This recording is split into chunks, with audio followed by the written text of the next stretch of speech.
لا ما عاد يرعبني ظلم يهددني لا شيء أخسره لا لا مهما يطول الدرب فالحق معه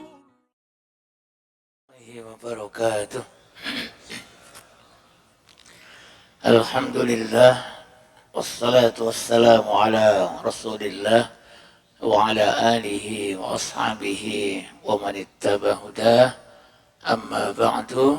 Alhamdulillah, pagi ini saya bisa kembali bersilaturahim dengan Bapak Ibu yang dirahmati Allah SWT untuk saling memberikan pencerahan. Dan kali ini kita membahas tentang KHGT hanya pengantarnya. Kalau nanti ingin mendetail, undang Gus Pur. Ketika Munas Tarjih di Pekalongan tahun ini, sebelum Ramadan kalau tidak salah, kita rombongan Jawa Timur, saya nyeletuk pada Gus Pur sambil nunggu kereta itu. Kira-kira Saudi Arabia itu mau ndak menggunakan KHGT? Tapi karena ilmuwan dengan melihat kondisi politik sekarang optimis, kedepannya insya Allah Saudi bisa menerima KHGT katanya. Karena alasannya Muhammad bin Salman itu sudah banyak merombak tata cara berpikir mazhab. Jadi itu optimisme ilmuwan kita, Ustadz Agus Purwanto. Maka kalau detail terapan prakteknya, maka bisa nanti sekali-kali undang Gus Pur ke kajian Ahad pagi ini supaya bisa mendetail. Kalau saya hanya sekedar pengantar, kemudian melihat dari sisi fikihnya dan aspek-aspek yang lain yang bisa kita bahas pada pagi hari ini. Sebenarnya KHGT itu bukan produk Muhammadiyah asli. Jadi Muhammadiyah hanya adopsi dari hasil muktamar tokoh ulama yang diikuti oleh 60 negara di Istanbul, Turki 2016. Dengan istilah kalender Hijriyah global tunggal. Berarti sebelumnya ada yang tidak tunggal. Kemudian ada yang tidak global. Yang produk Muhammadiyah murni itu hanya wujudul hilal.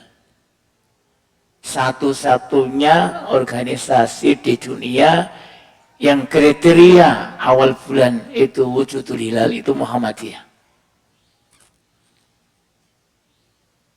Tapi kalau KHGT itu adopsi dari hasil muktamar di Turki 2016. Tetapi ini menjadi tantangan bagi kita meninggalkan wujudul hilal, kriteria wujudul hilal yang diperjuangkan berdarah-darah ya. Kemudian hijrah ke KHGT. Ini menjadi ada tantangan psikologi, dan harus siap menerima tuduhan dari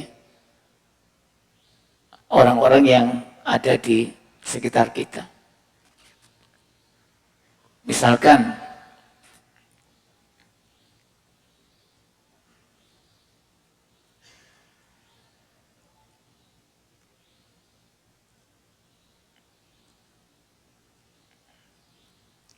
ketika kita Muhammadiyah mengambil keputusan meninggalkan wujudul hilal dan sekarang lagi gencar-gencarnya mengkampanyekan kalender Hijriah global tunggal, maka berarti otomatis kita melupakan perjuangan kita selama ini untuk menawarkan kriteria wujudul hilal pada pemerintah. Dan ini ada alasannya. Jadi nanti di satu slide yang lain akan kita ketahui bahwa mementingkan kepentingan umum itu jauh lebih penting daripada harus memikirkan diri sendiri. Karena wujudul hilal itu bersifat lokal. Jadi wujudul hilal, kriteria wujudul hilal itu tidak bisa diberlakukan global.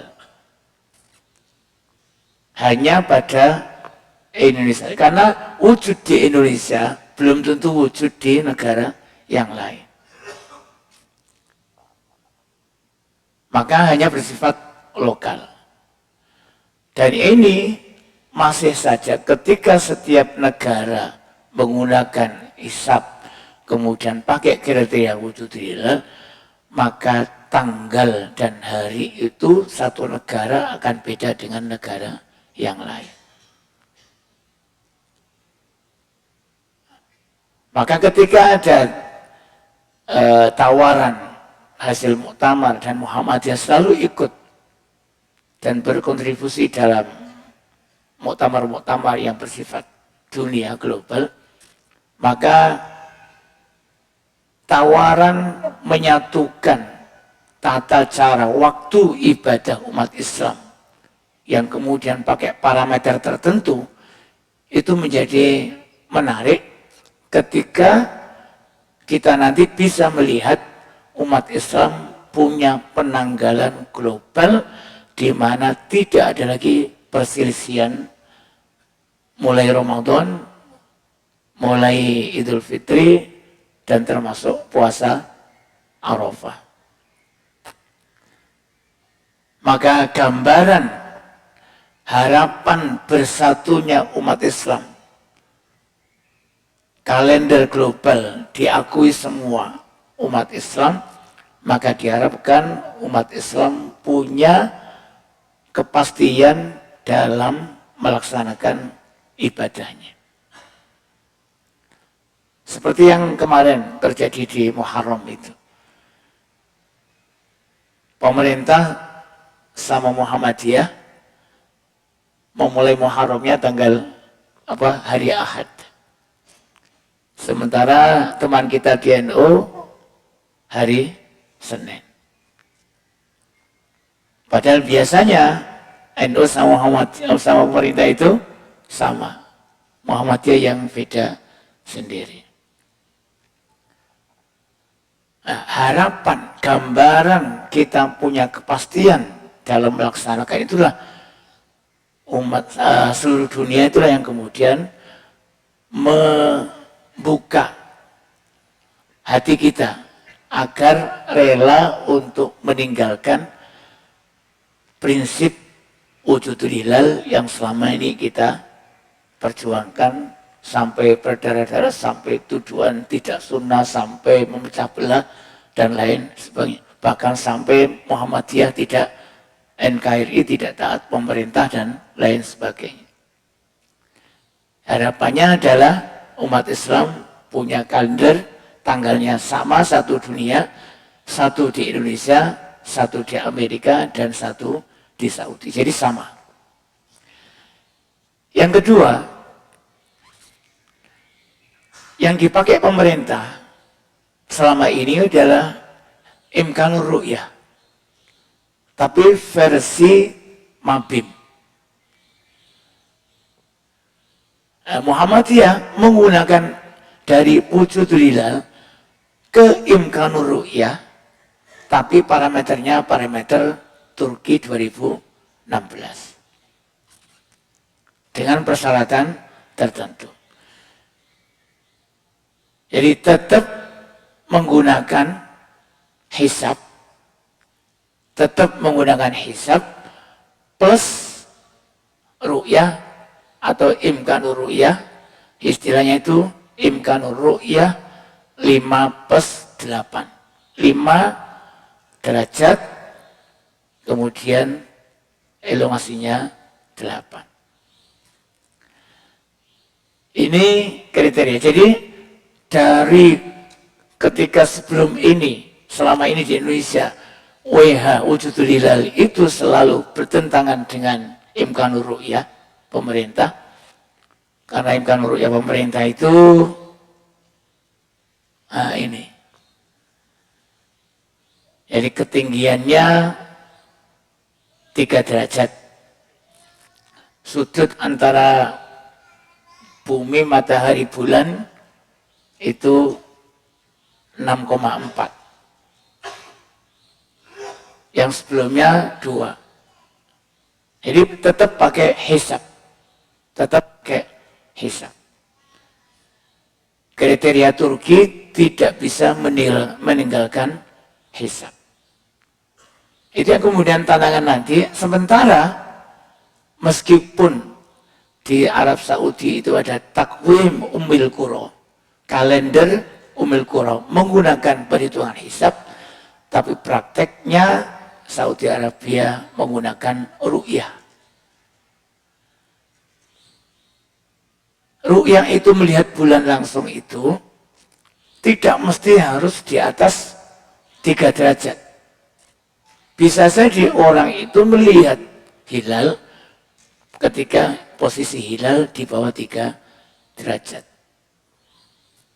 Maka kadang-kadang Saudi itu harinya sama dengan perhitungan Muhammadiyah pakai wujudul hilal. Di pemerintah dianggap belum terlihat karena masih di bawah derajat, di bawah kemungkinan bisa dilihat. Jadi meskipun nanti di Indonesia ada yang melihat bulan, mengaku, bersaksi, bersumpah melihat bulan, melihat hilal, tapi ketika masih di bawah 3 derajat, maka akan ditolak oleh pemerintah. Karena tidak mungkin. Yang mungkin itu adalah ketika di atas 3 derajat dengan persyaratan tertentu. Jadi resiko bagi Muhammadiyah itu nanti akan menerima kriteria imkanur ru'yah. Tapi bukan versi Indonesia, tapi versi Turki 2016. Yang ketiga, resikonya nanti perpindahan tanggalnya, harinya itu mulai jam 12 malam.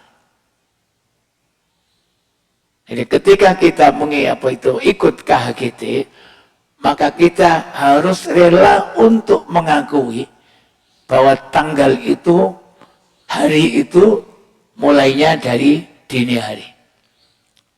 Sementara ini hadis kita yang kita pahami bahwa tanggal 1 itu dimulai dari terbenamnya matahari.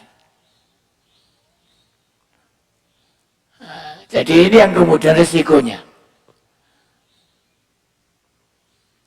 Jadi kalau nanti maghrib, ini Ahad, nanti maghrib itu sudah masuk hari Senin.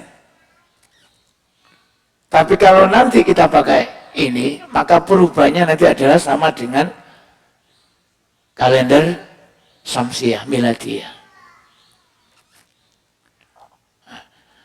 Maka bukan hanya dari kalangan luar Muhammadiyah, internal Muhammadiyah, ulama-ulama sini juga masih pro kontra tentang KHGT.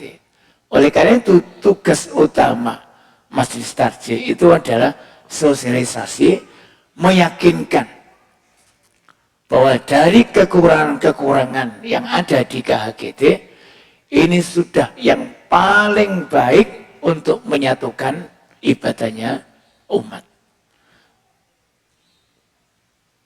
Istilah tidak masalah, istilah mulai hari tidak masalah, tapi ada masalah yang lebih besar. Ini risiko yang ketiga. Risiko yang keempat, maka ada tuduhan inkonsistensi. Muhammadiyah tidak konsisten dengan prinsipnya. Pelin-pelan. Dulu luar biasa memperjuangkan wujudul hilal, sekarang ke imkanur ru'yah. Kemudian dari sini Muhammadiyah diketahui suka memecah belah. Termasuk sekarang yang belum diterima adalah waktu subuh. Waktu subuh. Kemudian ada status di media sosial ketika Muhammadiyah mulai memutuskan untuk menggunakan KHGT itu, apapun yang dilakukan Muhammadiyah selama masih ada kaitannya dengan hisab, maka itu tetap menyelisih sunnah dan tidak akan pernah menyatukan umat. Selama tidak mengikuti tekstual hadis, sumu liru'yatihi wa aftiru liru'yatihi, maka selama itu pula tidak akan pernah menyatukan umat. Jadi tuduhan keempat risiko ini, dan masih banyak risiko yang lain, ini yang kemudian harus siap-siap kita hadapi. Nah, kira-kira jamaah Masjid Al-Azhar nerima enggak kalau pergantian hari itu jam 12 malam? Ini risikonya. Tapi meskipun demikian, ada beberapa pertimbangan.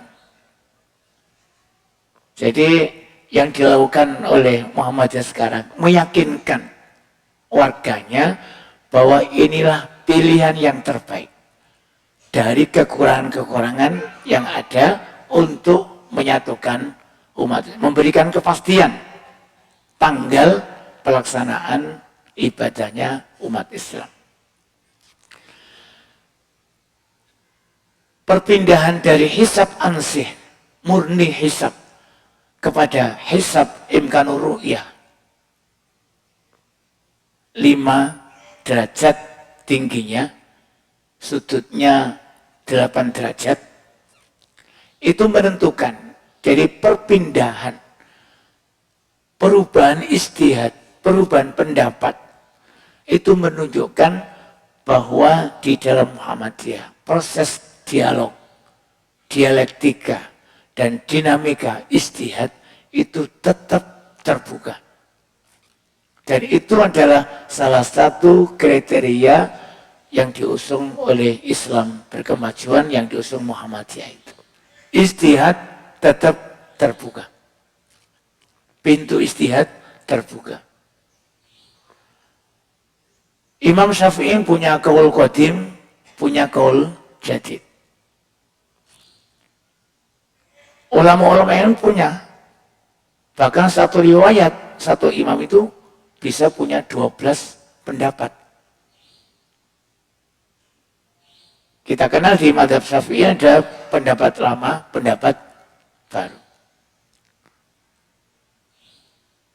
Fatwanya di Irak beda dengan fatwanya ketika di Mekah.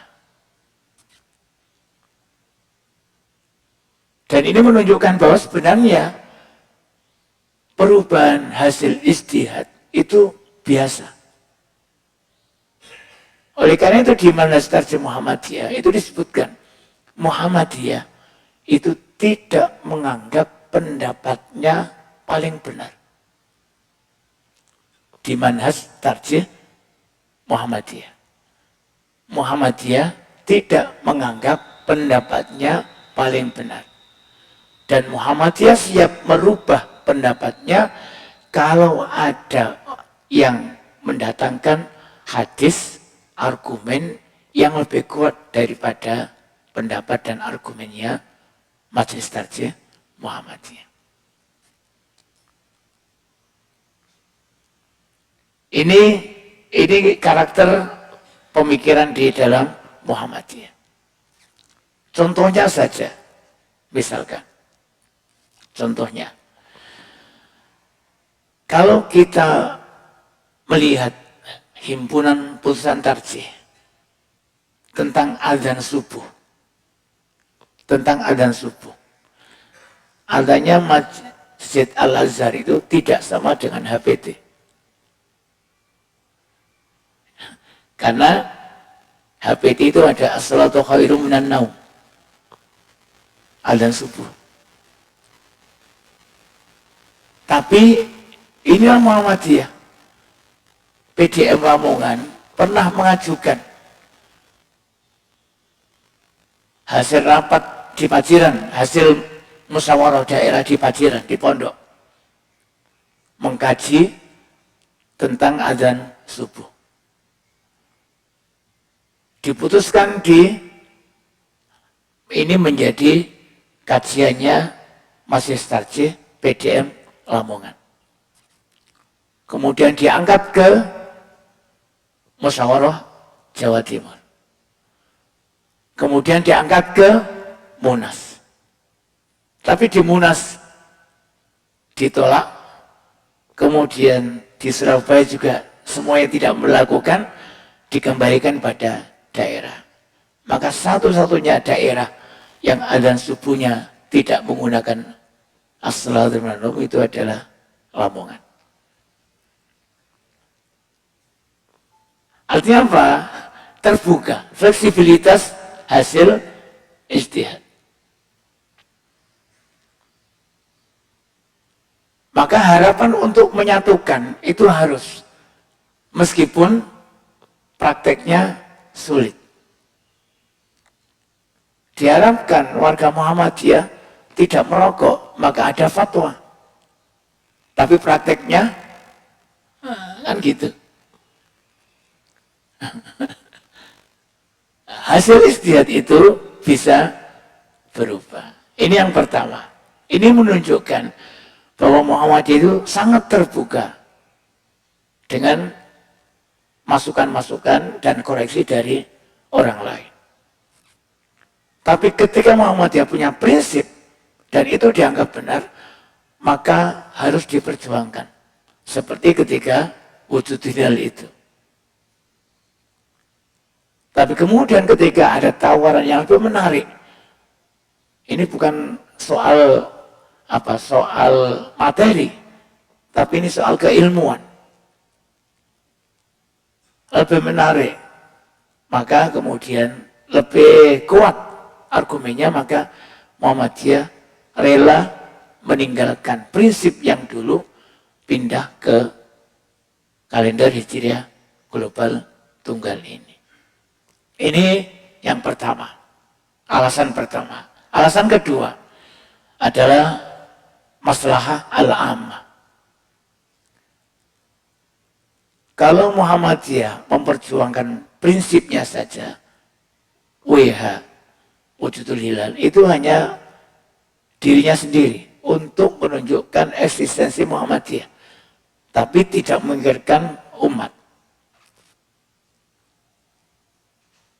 Jadi ketika ada masalah yang lebih besar, maka egonya harus diturunkan dan lebih baik mengambil masalah yang lebih besar. Dan ini kaidah fikih. Kaidah fikih. Misalkan Nabi Muhammad. Ini contoh ambil masalah yang lebih besar. Ketika perang Uhud. Nabi punya pendapat. Kita bertahan di Madinah. Tapi ditawarkan kepada para sahabat.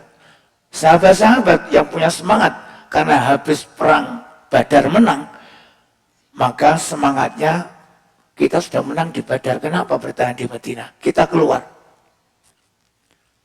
Ketika ada banyak yang kemudian usul kita keluar, Nabi menurunkan egonya. Maka mengikuti saran sahabat, pulang dan memakai baju perang. Tapi kemudian sahabat tidak enak, saya kok melawan Rasulullah. Maka kemudian Nabi mengatakan kalau Nabi sudah pakai baju perang, maka pantang untuk melepas kembali.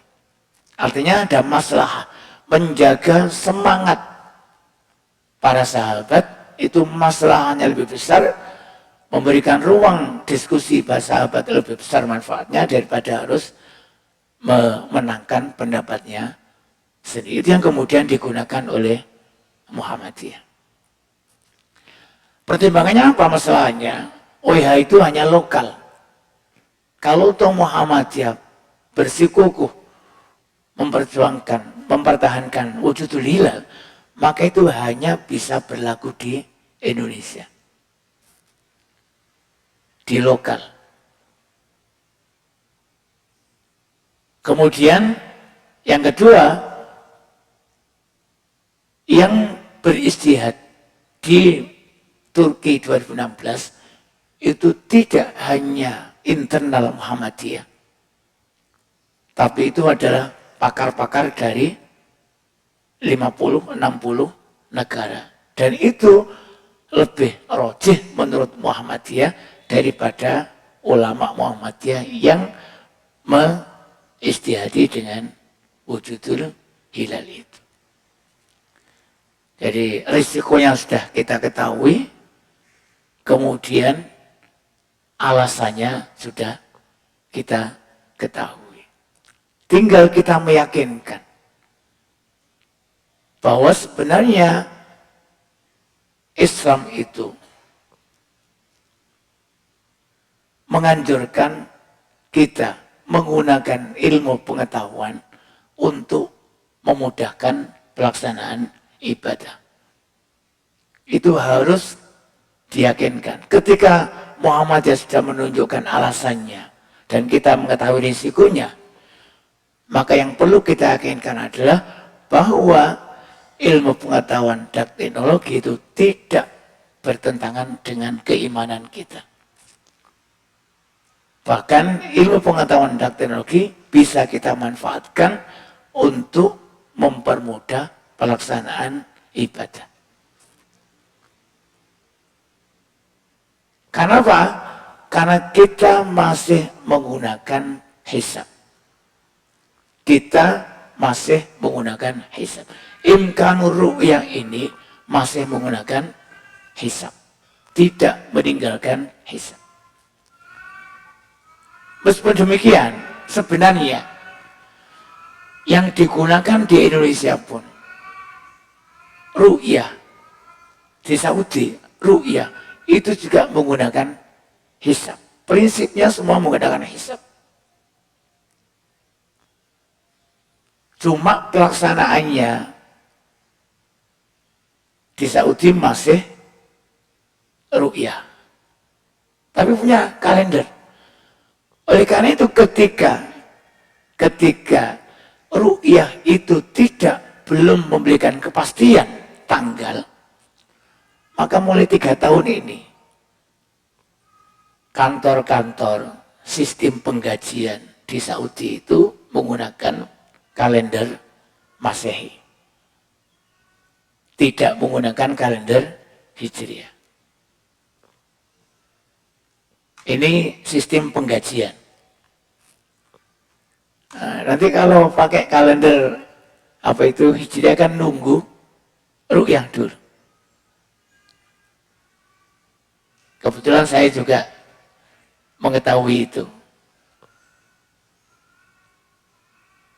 Jadi prinsip yang kemudian kita bangun dari sini,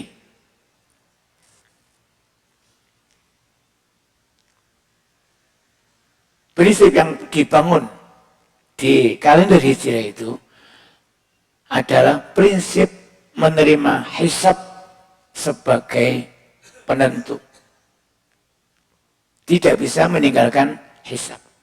Hisab itu kemudian problemnya adalah problem semantik. Perbedaan kita ahli ru'yah dan ahli hisab itu perbedaan linguistik, pemahaman di linguistik. Apakah tekstual atau kontekstual? Sumu liru'yatihi wa aftiru liru'yatihi, itu apakah ru'yah tekstual atau ru'yah kontekstual? Ini yang pertama. Yang kedua, tentang maqasidus syariah. Apakah itu muta'abbadun bihi atau mu'allal? Nabi menggunakan ru'yah pada waktu itu karena ru'yah itu ibadah atau ada alasannya? Itu ya. Coba saya lihat hadisnya ini.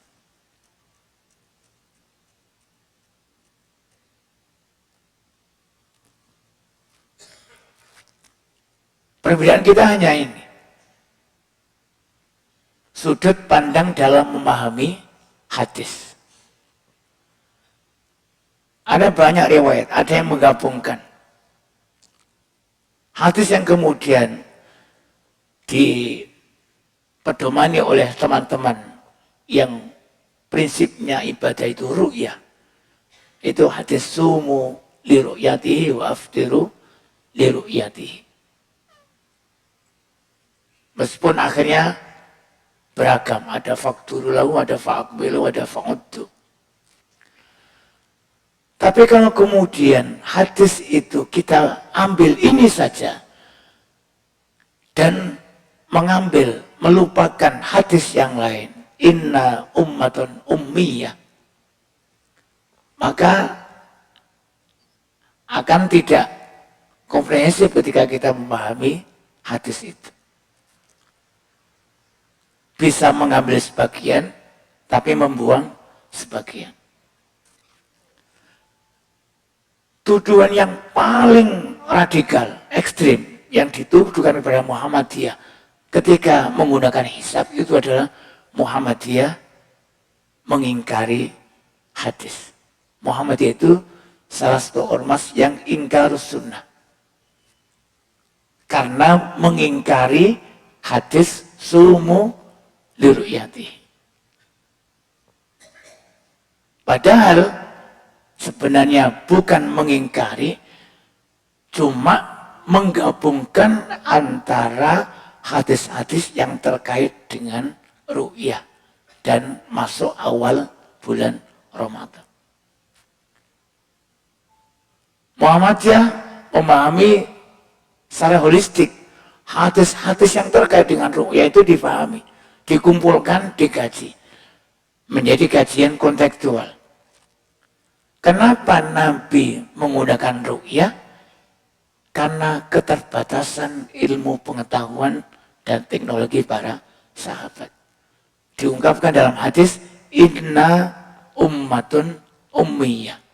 Ini pengakuan Nabi, bukan tuduhan kita. Bukan tujuan orang Muhammadiyah yang ahli hisab. Tapi ini pengakuan Nabi. Kondisi sosial pada waktu itu, inna ummatun ummiyah. La naktubu wala nahsibu. Wala nahsubu. Tidak bisa baca tulis dan tidak bisa hitung-hitungan detail. Bukan hitung dagang.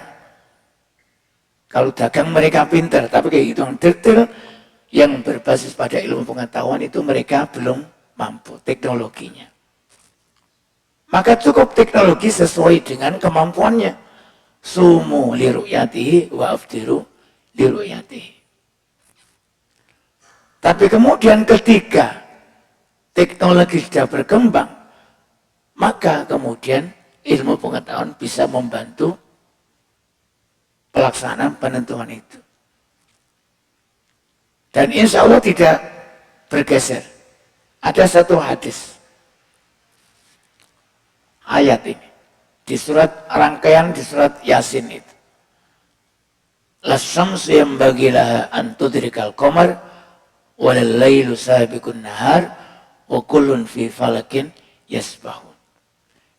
Ini kemudian digunakan untuk menguatkan betapa pentingnya umat Islam memiliki kalender terpadu. Satu. Dan pasti bisa. Optimis bisa. Mereka-mereka yang mengusung KHGT ini optimis bahwa suatu saat umat Islam akan mengakui satu kalender untuk bersama. Karena tanggal tidak akan pernah selisih prinsipnya.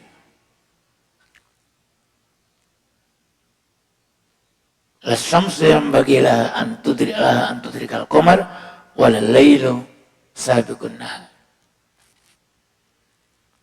Ini prinsip dalil-dalil yang kemudian diusung untuk menguatkan itu. Kalau pemahaman kontekstual itu banyak sekali.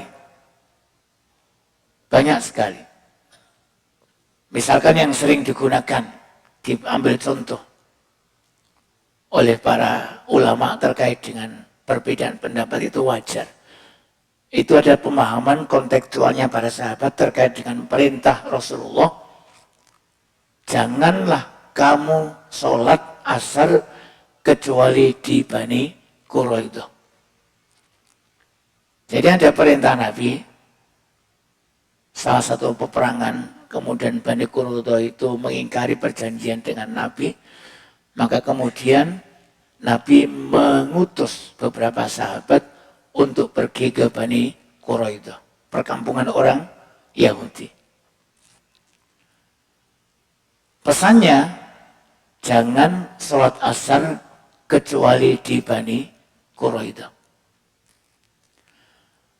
Tetapi ternyata di tengah jalan, mereka berbeda pendapat. Yang satu memahami perintah Nabi itu, jelaskan, jangan sholat kecuali di Bani Quraidah. Sholat asar itu tempatnya tepat. Artinya meskipun sudah keluar waktunya, jangan sholat di jalan kalau belum sampai ke Bani Quraidah. Tapi sahabat ada yang memahami secara kontekstual. Nabi itu memerintahkan kita untuk cepat-cepat. Jangan sampai ke maghriban kalau kita sampai di Bani Quraidah. Maka sahabat ada yang sholat asar di jalan. Memahami kontekstual. Ada yang memahami tekstual. Sholat asarnya di Bani Quraidah. Maka problem yang penting ini,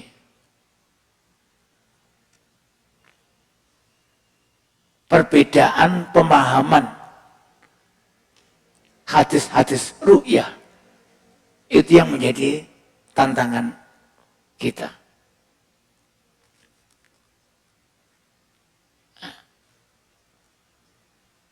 Okay. Maka prinsip KHGT itu semua negara harus menerima hisab sebagai salah satu sarana untuk menentukan ketinggian hilal. Yang kedua, prinsip KHGT itu adalah ittihadul matali', bahwa seluruh dunia itu tempat terbitnya bulan itu satu. Ketika bulan dilihat di Indonesia, maka itu adalah berarti sama dengan dilihat di seluruh dunia. Ketika Indonesia puasa, maka semua berpuasa. Dan perbedaan ittihadul matali' atau ikhtilaful matali' itu perbedaan yang sudah lama ada di kalangan para ulama fikih. Tapi mayoritas ulama, mayoritas mazhab itu mengakui, berpendapat bahwa satu dunia ini matlaknya satu. Ini kajian-kajian fikih. Kecuali mazhabnya imam, pendapatnya imam, mazhab Syafi'i.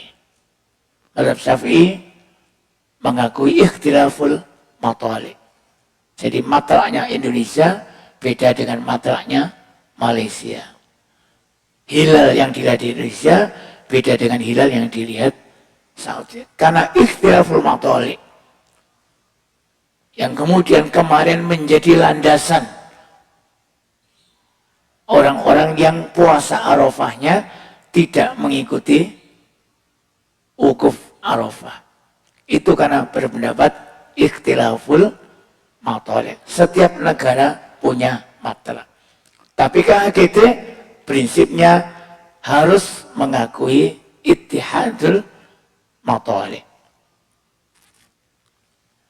Yang ketiga, prinsip KHGT, ada istilah transfer imkanur ru'yah.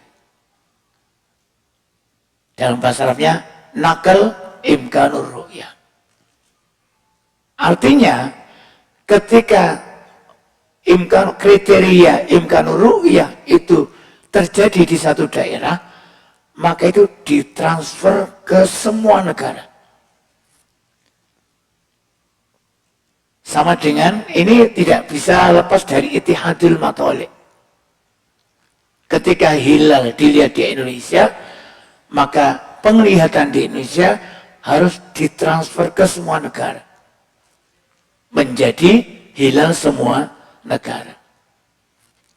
Pakai istilah nakal.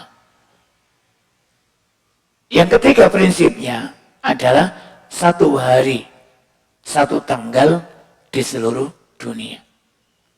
Ini prinsipnya. Jadi tidak ada perbedaan. Ketika kita masih ru'yah atau masih imkanur ru'yah atau pakai wujudul hilal, maka bisa jadi kita akan mengoreksi tanggal. Misalkan, saya pernah nulis di kalau tidak salah Suara Muhammadiyah.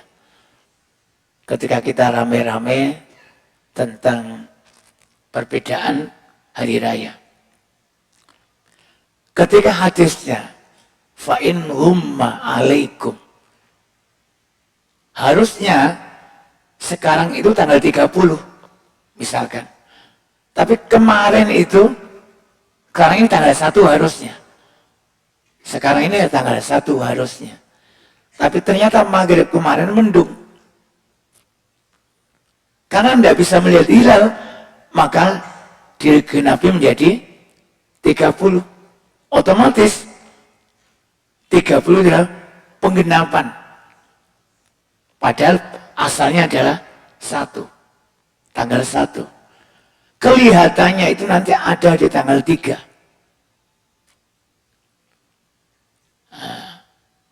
Tanggal 3, sahabat-sahabat itu niteni bahwa tanggal 3 itu masuk isaknya itu ketika hilal hilang.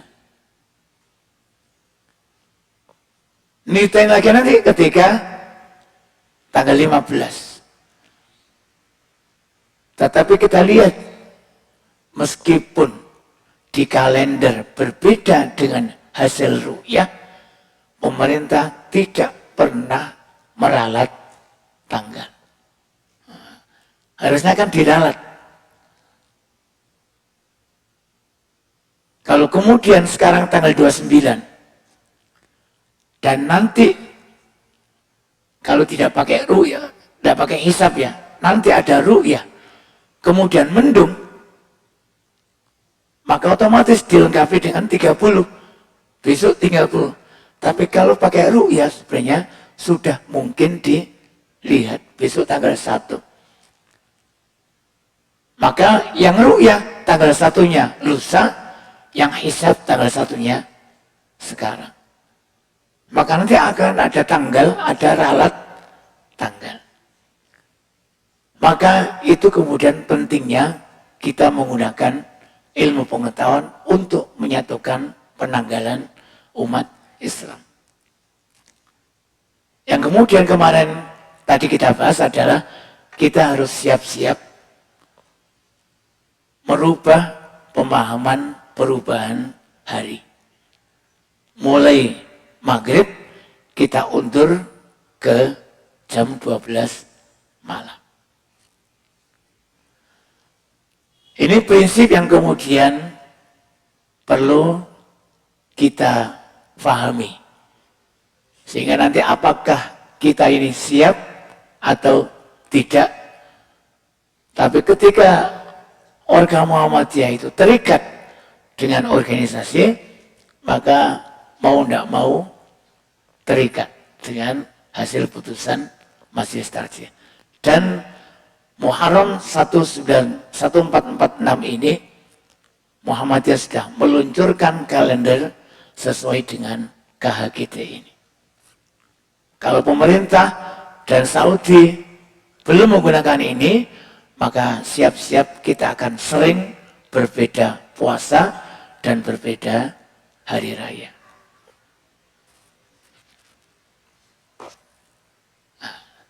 Kita sekarang mengetahui dulu, kenapa ada istilah tunggal? Kenapa ada istilah tunggal? Sebelumnya ada gagasan. Jadi gagasan kalender menyatukan umat itu sudah lama digagas. Karena apa? Karena kita ini sudah peradaban Islam itu sudah 1456 tahun. 1456 tahun sejak Nabi Muhammad diutus. 59 ya? 59. Jadi 1946 ditambah 13. Tambah 13 tahun di Mekah. Tapi semenjak itu kita tidak punya patokan kalender penanggalan pasti. Harusnya kita punya. Harusnya. Karena apa? Karena peredaran matahari itu konstan. Peredaran planet-planet itu konstan, acak, dan teratur. Maka kalau kemudian kita menggunakan itu saja, maka sebenarnya kita ini sudah harus memahami bahwa insya Allah penanggalan itu akan satu. Tanggal 1 di Indonesia sama dengan tanggal 1 di dunia. Maka keinginan para ulama untuk menyatukan penanggalan itu sudah lama. Maka kita kenal ada kalender Islam global. Sebelum KHGT itu ada istilah KIG, kalender Islam global. Ada tawaran, ada wacana umat Islam punya kalender bersama satu. Wacana pertama itu kita kenal dengan trizona. Ada 3 wilayah, barat, timur, tengah. Tapi kemudian ini masih belum global, belum menyatukan. Diuji beberapa kesempatan, ini tidak menyatukan dan parameternya belum sempurna. Kemudian dibagi menjadi 2, bizona. Zona timur, zona barat. Ini juga belum menyatukan. Maka kemudian 2 kali konvensi, 2 kali muktamar menjadi KHGT itu. Artinya unifikasi, menyatukan parameter-parameter yang ada di KIG sebelumnya, yang kemudian bisa merangkum. Kalau sudah punya kriteria ini, berarti semua dunia sudah ada, meskipun wujudul hilal sudah ada. Hilal tidak mungkin berada di bawah ufuk kalau sudah kriterianya semacam ini. Maka KHGT itu adalah ijtihad terakhir dari KIG sebelumnya. Yang sebelumnya itu adalah bersifat apa? Lokal. Jadi wujudul hilal, ru'yah, imkanur ru'yah itu lokal, tidak bisa global. Oleh karena itu butuh kelapangan kita untuk bertemu, menemukan nilai perbedaan semantik dalam memahami hadis tentang ru'yah. Perbedaan kita dalam memahami ayat hadis tentang ru'yah, insya Allah bisa kita satukan dengan sebuah nilai yang kita temukan bersama. Minimal apa? Kita mengedepankan maslahah umat Islam, kemudian kebersamaan umat Islam itu. Yang dibangun selama ini di Indonesia itu adalah kebersamaan mutlak antara Indonesia, Malaysia, Singapura, Brunei. Indonesia dulu menggunakan 2 derajat. Indonesia imkanur ru'yah menggunakan 2 derajat. Kemudian kesepakatan Menteri Agama 4 negara, Indonesia, Malaysia, Brunei, kemudian Singapura, maka diangkat derajatnya menjadi 3 derajat. Nah, kalau kemudian nanti, ini kan awal baik,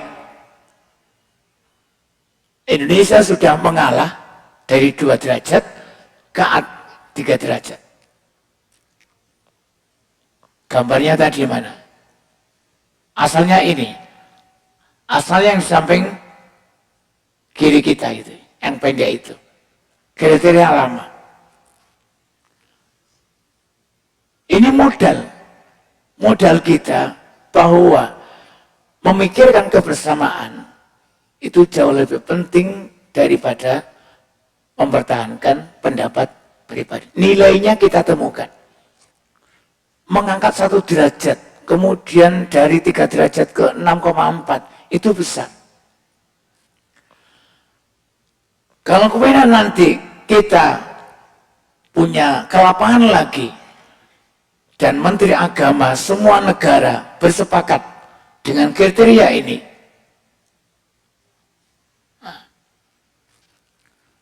maka insya Allah kita bisa punya kalender bersama. Kalau Indonesia Tenggara sudah bisa sepakat mengangkat Indonesia ngalah, mengangkat sampai 3 derajat, maka untuk kebersamaan dan maslahah, kenapa kemudian tidak diangkat menjadi 5? Toh masih tetap imkanur ru'yah. Maka dari sinilah optimisme para pakar itu, insya Allah optimis suatu saat umat Islam punya kalender bersama.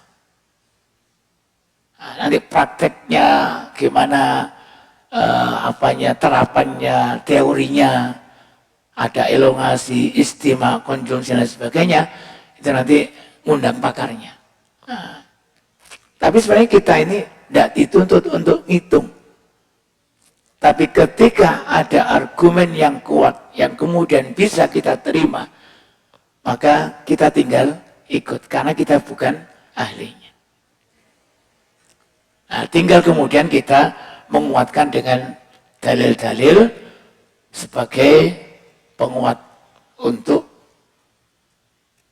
kajian-kajian kita ini. Nah, ini adalah dalil-dalil bahwa kita butuh kalender yang pasti, karena patokan kita itu adalah hilal. Kemudian ketentuan peredaran matahari itu ajek, konstan. Takdir ketentuannya detail. Kemudian peredaran bulan itu juga konstan, ajek, tidak selisih sama sekali. Kemudian ini penguatnya. Kemudian kalau bisa kita pahami dari ini, maka akurasi hisab itu sangat tinggi. Dikatakan oleh Yusuf Qaradawi 99,99% itu akurat. Buktinya kita ini sudah bisa menentukan gerhana lamanya,